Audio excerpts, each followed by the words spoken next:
নমস্কার বন্ধুরা, আমি ইতি।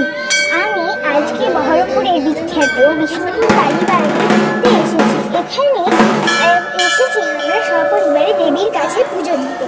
শনি মঙ্গলবার এখানে হয় মেলা ও পূজা অর্চনা। এই সময় পৌষ মেলা অনুষ্ঠিত হয় খুব ধুমধাম। গত শনিবারই আমরা গিয়েছিলাম এই এলাকাতে পুজো দিতে। এইখানকার একটি ইতিহাস হলো, দেবী একদিন এক শাঁখারির কাছে শাঁখা কিনে তাকে বলেছিলেন যে আমার বাবা পাশের গ্রামে থাকেন, সেখান থেকে যেন তিনি টাকা নেন। তখন শাঁখারি তার বাবার কাছে মানে কালী সাধকের কাছে টাকা চাইতে গেলে কালী সাধক বলেন যে তার কোনো মেয়ে নেই। তখন শাঁখারি তাকে নিয়ে যান সেই ঝিলের দিকে, যেখানে তার সঙ্গে দেবী দেখা হয়েছিল এবং দেবী শাঁখা কিনেছিল।